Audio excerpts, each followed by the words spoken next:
Oh.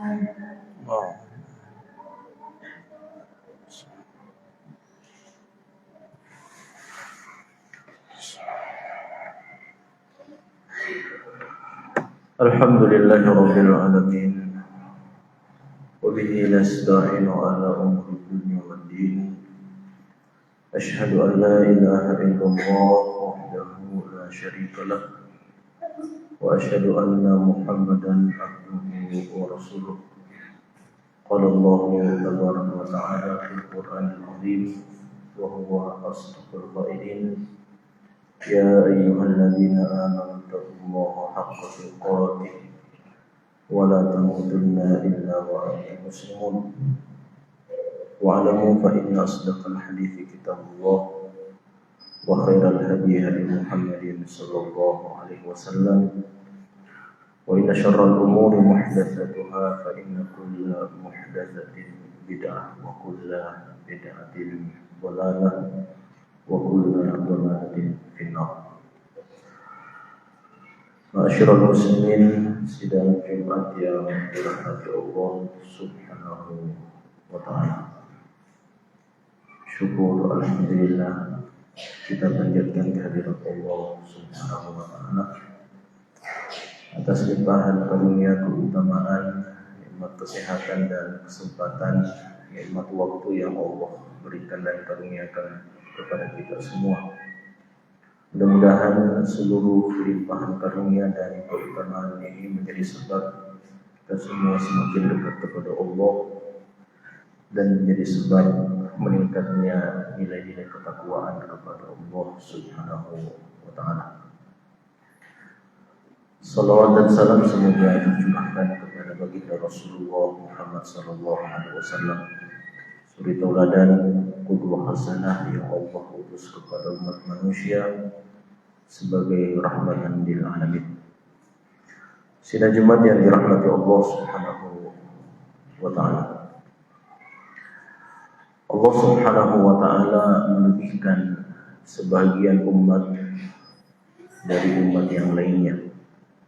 Dan Allah Subhanahu wa ta'ala juga melebihkan sebagian nabi dan rasul dari sebagian nabi dan rasul yang lainnya.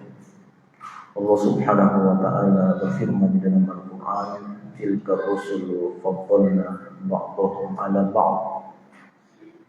Mereka itu adalah para rasul, sebagian mereka adalah rasul-rasul yang telah kami lebihkan dibandingkan rasul-rasul yang lainnya. Minhum man kallamullah, di antara nabi dan rasul itu ada nabi dan rasul yang diajak berbicara secara langsung oleh Allah Subhanahu wa ta'ala. Dan yang dimaksud tentu saja adalah Nabi Musa alaihissalam. Dan Allah Subhanahu wa ta'ala melebihkan derajat sebagian nabi dan rasul dibandingkan nabi yang lainnya. Kemudian kata Allah, wa ataina Isa bin Maryam al-bayyinati wa ayyadnahu bi ruhil qudus. Dan kami karuniakan kepada Isa putra Maryam ayat-ayat penjelas, hujjah-hujjah dan barahin kepada umat manusia, dan kami sokong dia dengan Jibril alaihissalam atau Ruhul Qudus. Maka kedudukan para nabi dan rasul di sisi Allah Subhanahu wa ta'ala ternyata memiliki perbedaan, memiliki tingkatan kualitas. Sebahagian memiliki tingkatan yang lebih tinggi dibandingkan dengan nabi yang lainnya. Nah, demikianlah ketetapan Allah Subhanahu wa ta'ala bahwa orang-orang yang mulia sekalipun memiliki tingkatan yang berbeda-beda antara yang satu dengan yang lainnya. Ternyata orang yang beramal sekalipun tingkatan mereka juga berbeda-beda.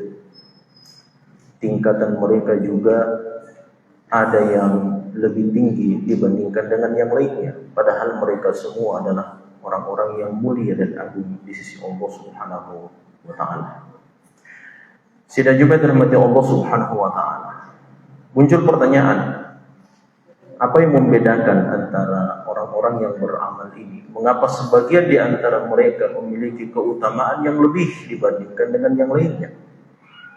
Di dalam hadis yang dihasankan oleh para ulama kita, diriwayatkan oleh Imam Abu Dawud, Nabi Muhammad SAW bersabda, boleh jadi ada orang yang melaksanakan ibadah sholat dan tidak dicatatkan baginya kecuali usyruha, kecuali 1/10 dari ibadah sholatnya. Dan ada yang dicatatkan bagi ibadah sholatnya 1/9-nya, 1/8, 1/7, 1/6. Bahkan ada juga yang dicatatkan baginya separuh dari nilai ibadah sholatnya. Para ulama kita memberikan komentar mengapa Nabi Muhammad SAW bersabda demikian. Karena ternyata ada banyak hal yang mempengaruhi nilai ibadah sholat seseorang.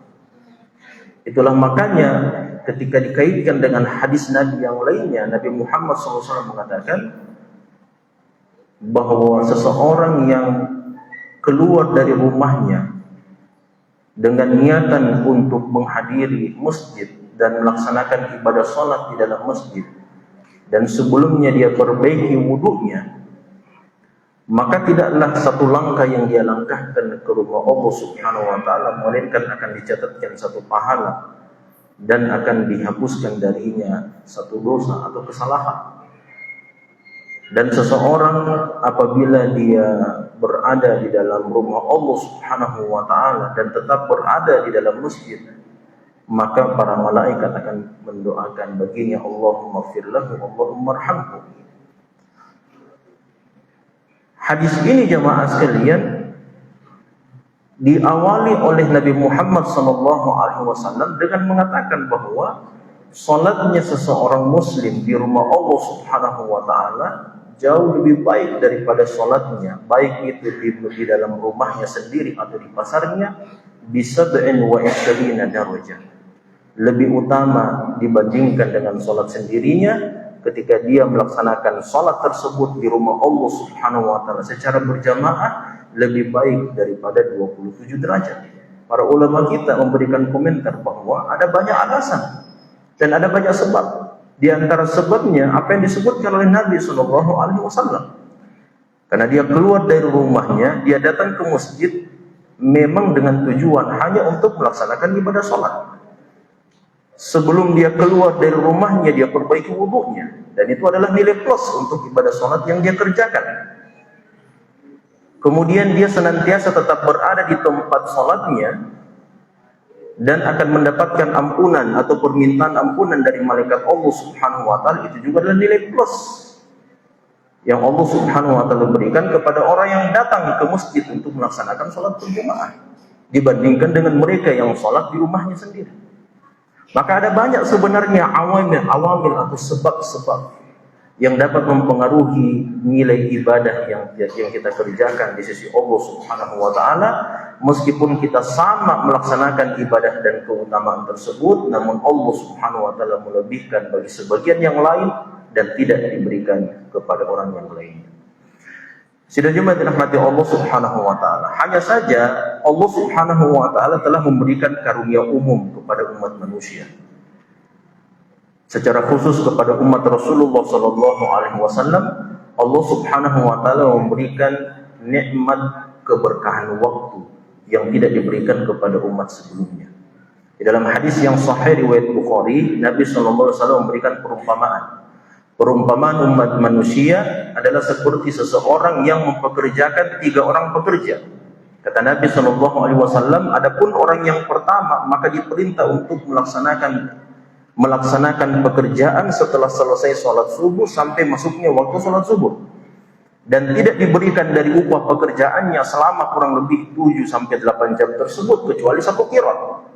Dalam hadis yang lain ketika sahabat bertanya kepada Nabi, ya Rasulullah, wa mal qirat? Apa itu qirat ya Rasulullah? Nabi mengatakan, tidaklah seseorang mengiringi jenazah seorang muslim sampai dia menguburkannya di pekuburan, melainkan dia kembali ke rumahnya dengan membawa 2 qirat. Maka para sahabat bertanya, ya Rasulullah, apa itu qirat? Nabi SAW mengatakan, mithlu jabal Uhud. 1 qirat itu sama nilai pahalanya seperti sebesar gunung Uhud. Maka dalam hadis yang tadi kita sebutkan bahwa orang yang pertama, pekerja yang pertama ini kata Nabi SAW diperintah untuk bekerja setelah selesai sholat subuh sampai masuk waktu sholat zuhur dan tidak diberikan gaji atau upahnya kecuali 1 qirah. Orang yang kedua dipekerjakan setelah selesai sholat zuhur sampai masuknya waktu sholat asar dan tidak diberikan kecuali 1 qirah. Sedangkan orang yang ketiga dipekerjakan setelah selesai sholat asar sampai masuknya waktu maghrib dan diberikan gaji serta upah pekerjaannya sebanyak 2 qirah. Maka para sahabat bertanya kepada Nabi SAW, ya Rasulullah, ini perumpamaan untuk siapa? Karena kelihatannya jamaah sekalian betul-betul tidak adil ini perumpamaan. Orang yang pertama yang bekerja kurang lebih 7-8 jam hanya diberikan upah dari gajinya sebanyak 1 qirah. Kalau seandainya kita perumpamakan 1 qirah itu ibaratnya seperti 1 juta rupiah jamaah sekalian, dan kita bandingkan dengan orang yang kedua yang ternyata mendapatkan besaran gaji yang sama 1 qirah atau 1 juta misalnya, tapi dia bekerja dengan waktu yang lebih singkat, kurang lebih sekitar 4 jam saja antara selesai sholat zuhur sampai masuknya waktu sholat asar. Yang lebih tidak adil lagi kepada orang yang ketiga, karena dia bekerja kurang lebih hanya 2 jam antara asar sampai dengan maghrib, tapi dia mendapatkan gaji 2 juta. Maka Nabi Muhammad SAW mengatakan sesungguhnya perumpamaan 3 orang ini adalah perumpamaan untuk orang-orang Bani Israel dari pengikut Ahlul Kitab, Yahudi dan Nasrani, sedangkan orang yang paling terakhir bekerja itulah umat Islam yang Allah Subhanahu wa Ta'ala berikan keutamaan waktu. Nabi Muhammad dalam hadis yang lain mengatakan a'maru ummati ma baina 60 ila 70 wa qalilun man yatajawazu dzalika aw kama qala. Kata Nabi SAW, usia umat saya rata-ratanya 60 sampai 70 tahun dan sangat sedikit ada yang melewati usia tersebut. Dan Nabi kita Muhammad SAW sendiri berusia 63 tahun saja. Namun ingat jamaah sekalian bahwa meskipun usia umat Rasulullah, usia kita-kita ini pendek menurut Nabi Muhammad SAW, namun Allah memberikan keutamaan dan keberkahan waktu. Keberkahan waktu itu diambil dari hadis Nabi SAW bahwa kita bekerja pada rentang waktu antara asar sampai dengan masuknya waktu maghrib, namun Allah memberikan keutamaan dan pahala yang lebih besar dibandingkan dengan umat terdahulu. Makanya Allah berikan banyak fasilitas kepada umat Islam. Allah berikan fasilitas bulan Rajab yang baru saja selesai. Allah berikan fasilitas bulan Sya'ban yang sekarang kita berada di penghulu atau di bagian awal dari bulan Sya'ban ini. Bulan Sya'ban itu adalah bulan yang mulia, bulan yang ke-8 dalam kalender Islam.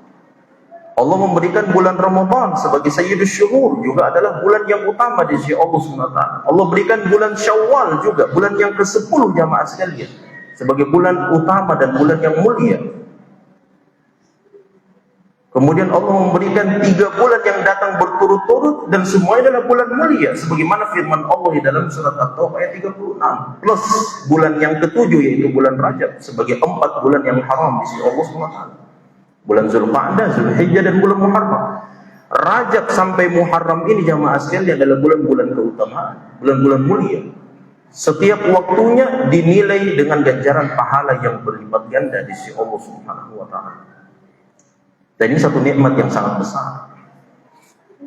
Aisyah radhiyallahu ta'ala anha berkenaan dengan bulan Sya'ban yang sekarang kita ada di dalamnya jamaah sekalian. Aisyah radhiyallahu ta'ala anha mengatakan, saya tidak pernah melihat Nabi Muhammad sallallahu alaihi wasallam hampir berpuasa di sepanjang 1 bulan selain dari bulan Ramadan kecuali di bulan Sya'ban. Ya, ada berbagai macam alasan yang disebut oleh para ulama kita. Mengapa Nabi Muhammad SAW berpuasa penuh di dalam bulan Sya'ban jamaah sekalian? Sebagian diantaranya mengatakan bahwa Nabi Muhammad SAW mengqadha ibadah puasa yang sebelumnya sudah menjadi kebiasaan Nabi SAW diqadha di dalam bulan Sya'ban. Sebagian lagi mengatakan untuk mendukung istri-istri Nabi SAW seperti Aisyah radhiyallahu ta'ala anha yang memang mereka ini punya kesempatan untuk mengqadha puasa Ramadan mereka tahun yang lalu nanti di bulan Sya'ban. Ketika ditanya kepada Aisyah radhiyallahu ta'ala, kenapa Anda mengqadha di bulan Sya'ban? untuk Ramadan yang lalu. Kata beliau untuk mengkhidmat 100% kepada Nabi SAW. Kapan-kapan saja Nabi Muhammad datang membutuhkan keperluan kepada saya sebagai seorang suami dan istri, maka saya siap melayani Nabi SAW. Maka sebagai bentuk dukungan moral dan penguatan kepada istri-istri Nabi SAW, beliau banyak berpuasa di bulan Sya'ban. Dan itu juga yang menjadi sebab mengapa Nabi SAW ketika ditanya oleh Usama bin Zaid, jamaah sekalian, ya Rasulullah, ma aktsara siyamuka fi hadzal syahr.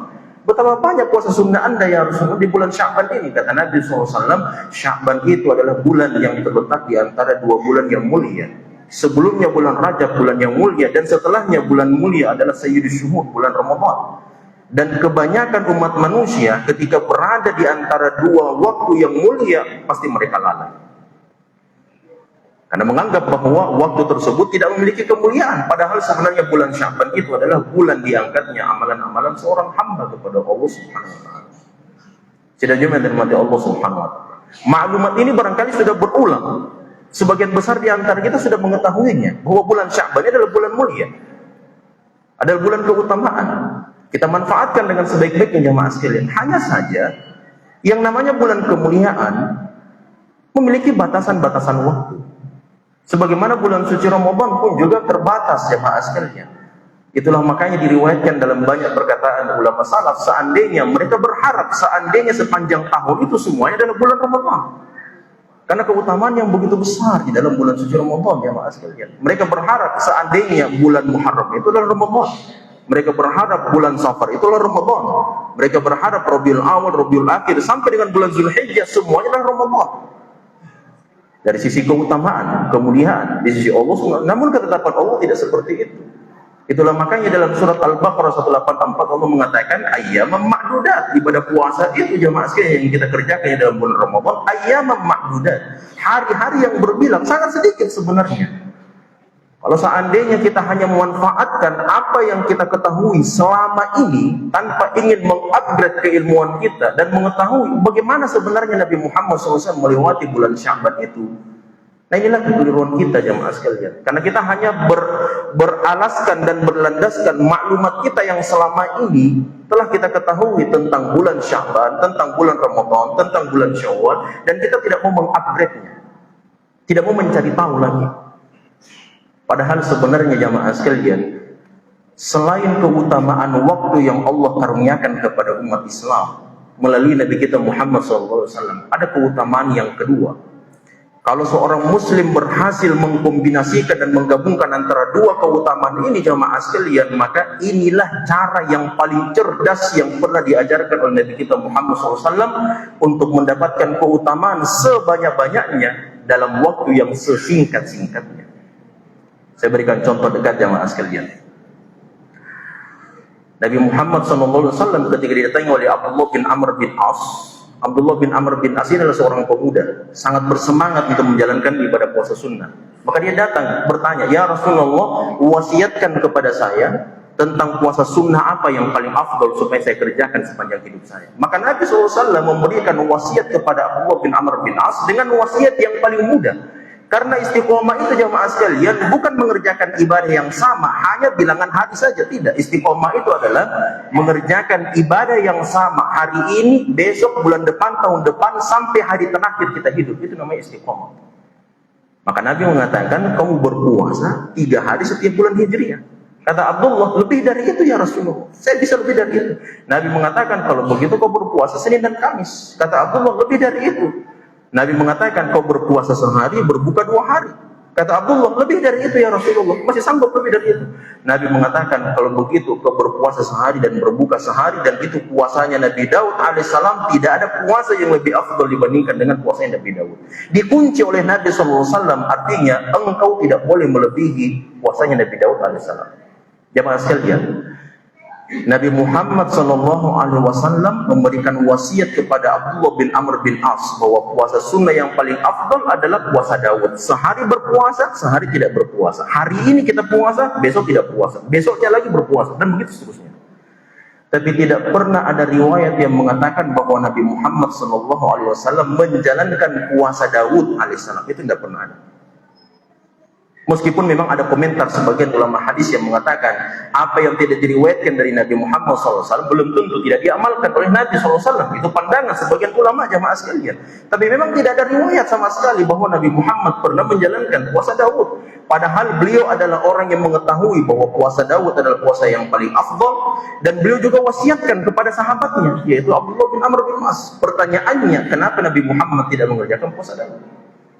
Ternyata Allah Subhanahu wa taala mengaruniakan kepada Nabi Muhammad dua keutamaan ini jamaah sekalian, yang akhirnya menjadi sebab kelebihan dan keutamaan yang lebih tinggi dibandingkan dengan puasa Daud alaihissalam. Apa itu kata ulama kita? Allah karuniakan kepada Nabi Muhammad nikmat keberkahan waktu, dan Allah berikan kepada Nabi Muhammad nikmat keberkahan ilmu pengetahuan. Kata para ulama kita, mengapa Nabi Muhammad SAW tidak melaksanakan puasa Daud jamaah sekalian, bahwa padahal dia adalah puasa yang paling afdal di sisi Allah SWT? Karena Allah sampaikan dan wahyukan kepada Nabi Muhammad, wahai Muhammad, kalau engkau berpuasa pada hari-hari ini sepanjang tahun, maka itu jauh lebih afdal dibandingkan dengan puasamu seperti puasanya Daud. Dan itu membuktikan keberkahan waktu yang Allah berikan kepada Nabi SAW dan kepada umat ini, termasuk keberkahan ilmu pengetahuan yang diketahui oleh Nabi. Makanya puasa Nabi SAW jamaah sekalian dalam hadis yang sahih, Nabi mengatakan barang siapa yang berpuasa 3 hari setiap bulan Hijriah sepanjang 1 tahun, maka dia sama saja dengan berpuasa 1 tahun penuh.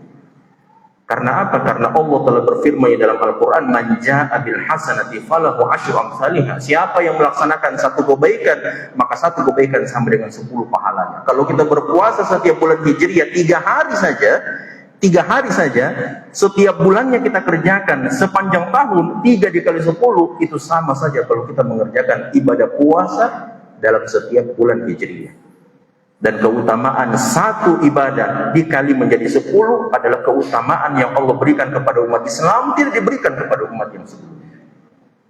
Makanya ini 2 keberkahan jamaah sekalian. Kalau kita berhasil mengkombinasikan antara 2 keberkahan ini, berkah waktu dan berkah ilmu pengetahuan, inilah yang akan melejitkan amalan kita. Yang penting kita mau belajar. Sekarang keutamaan waktunya sudah ada jamaah sekalian, bulan Sya'bannya sudah ada, sudah terbuka ini keberkahan waktu. Yang tersisa adalah keberkahan ilmu. Mau tidak kita belajar ini? Contoh yang kedua jamaah sekalian sebagai penutup. Nabi Muhammad SAW pernah bermalam di rumah salah seorang istri beliau. Kalau saya tidak salah Ummu Habibah. Setelah selesai melaksanakan sholat subuh, Nabi SAW tinggalkan istri beliau ini dalam kondisi sementara berzikir kepada Allah Subhanahu Wa Taala. Setelah Nabi SAW berbincang, berdiskusi bersama para sahabat, masuk waktu sholat duha jamaah sekalian, antara selesai sholat subuh sampai masuknya waktu duha, itu kurang lebih sekitar 2,5 jam. Ketika Nabi SAW kembali ke rumah istri beliau, didapati oleh Nabi SAW ternyata istri beliau belum bergerak dari tempatnya, masih sama kondisinya berzikir setelah selesai melaksanakan sholat subuh sampai masuknya waktu sholat duha. Pertanyaan, ada tidak di antara kita yang sanggup melakukan hal tersebut? Selesai sholat subuh sampai masuk waktu sholat duha, kurang lebih sekitar 2,5 jam, berzikir kepada Allah subhanallah, alhamdulillah, wala ilaha illallah, dan seterusnya. Ternyata Nabi Muhammad mendapati bahwa istri beliau ini terus berzikir setelah selesai sholat subuh sampai dengan masuknya waktu sholat duha. Makanya Nabi SAW mengatakan, wahai istriku, mazilti ala hayatikil ula, atau kama qala, wahai istriku, engkau masih tetap berada dalam kondisi yang sebelumnya. Kondisi yang sebelumnya jemaah sekalian, beliau berzikir ketika ditinggalkan oleh Nabi SAW melaksanakan sholat subuh. Sampai masuk waktu sholat duha ternyata masih berzikir kepada Allah. Itu 2,5 jam jemaah sekalian, waktu yang sangat lama sebenarnya untuk berzikir kepada Allah bagi sebagian di antara kita. Apa kata Nabi SAW? Inni la'a'lamu kalimatan law qultuha thalathan, kata Nabi SAW, saya betul-betul mengetahui, ini keutamaan ilmunya jemaah sekalian. Kata Nabi SAW, saya mengetahui ada 1 kalimat, kalau saya baca ini 1 kalimat sebanyak 3 kali jemaah sekalian, maka keutamaannya dan pahalanya lebih besar dari semua zikir yang engkau sebutkan setelah selesai sholat subuh sampai dengan masuknya waktu sholat duha. Kata Nabi SAW. Apa kalimat itu jamaah sekalian? Ini keutamaan ilmu yang Allah ajarkan kepada Nabi. 3 kali dibaca ini kalimat jamaah sekalian lebih utama dari semua zikir yang dibaca oleh istri Nabi SAW, tapi tidak didasarkan dengan ilmu pengetahuan. Ilmunya hanya ilmu yang umum jamaah sekalian. Siapa yang berzikir kepada Allah Subhanahu Wa Taala akan mendapatkan pahala yang banyak. Tapi kalau kita gabungkan ini dengan ilmu yang diajarkan oleh Allah Subhanahu wa taala kepada Nabi kita Muhammad SAW, inilah yang akan melejitkan amalan kita. Apa kata Nabi SAW? Subhanallah wa bihamdihi adada khalqihi wa ridha nafsihi wa zinata arsyihi wa midada kalimatihi. 5 kalimat ini jamaah sekalian diajarkan oleh Nabi SAW, dibaca pada waktu pagi dan pada waktu petang, atau masuk dalam kategori zikir pagi dan petang, dibaca sebanyak 3 kali. Kata Nabi SAW, lebih utama dibandingkan dengan semua zikir yang dibaca oleh istri Nabi SAW setelah selesai sholat subuh sampai dengan masuknya waktu sholat duha. Maka ini menjadi bukti jemaah sekalian bahwa ternyata kalau kita mampu mengkombinasikan antara keutamaan waktu dan keutamaan ilmu yang diajarkan oleh Nabi SAW, maka inilah yang mampu melejitkan pahala kita lebih banyak dan lebih utama dibandingkan orang-orang yang mengamalkan amalan yang sama tapi tidak mengkombinasikan antara 2 keutamaan ini. Mudah-mudahan Allah berikan keutamaan kepada kita, keutamaan yang sebanyak-banyaknya, kemudahan dan taufik kepada kita semua. Kita bisa manfaatkan bulan-bulan yang penuh dengan kemuliaan ini, menggabungkan antara nikmat keberkahan waktu dan nikmat keberkahan ilmu yang diajarkan oleh Allah kepada Nabi Muhammad sallallahu alaihi wasallam. Qultu ma sami'tu wa astaghfirullah li wa lakum wa lisa'il muslimin min kulli dhanbin wa khati'atin fastaghfiruhu wa tubu ilaihi innahu huwal ghafurur rahim.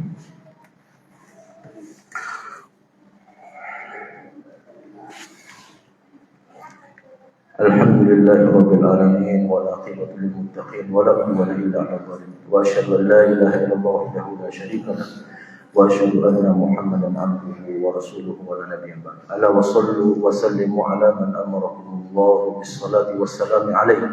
Faqala 'azza min qailin 'alima inna Allaha wa malaikatahu yusalluna 'alan nabi ya ayyuhalladzina amanu sallu 'alaihi wa sallimu taslima. Wa qala an-nabiy sallallahu alaihi wasallam fi haditsin sahih man shalla 'alaihi salatan wahidah sallallahu alaihi biha asyara. Allahumma shalli ala Muhammad wa ala ali Muhammad kama shallaita ala Ibrahim wa ala ali Ibrahim wa barik ala Muhammad wa ala ali Muhammad kama barakta ala Ibrahim wa ala ali Ibrahim fil alamin innaka Hamidum Majid. Allahumma fil muslimina wal muslimat wal mu'minina wal mu'minat al-ahya'i minhum wal amwat innaka samii'un qariibun mujibud da'awati wa yaqdi al-hajj. اللهم اعز الاسلام والمسلمين واذل الشرك والمشركين ودمر اعداءك اعداء الدين واحمي حوزه الاسلام والمسلمين يا رب العالمين. ربنا ظلمنا انفسنا وان لم تغفر لنا وترحمنا لنكونن من الخاسرين. ربنا لا تزغ قلوبنا بعد إذ هديتنا وهب لنا من لدنك رحمه انك انت الوهاب. ربنا اتنا في الدنيا حسنه وفي الآخرة حسنة وقنا عذاب النار. وسبحان ربك رب العزة عما يصفون وسلام على المرسلين والحمد لله رب العالمين. قوموا إلى صلاتكم.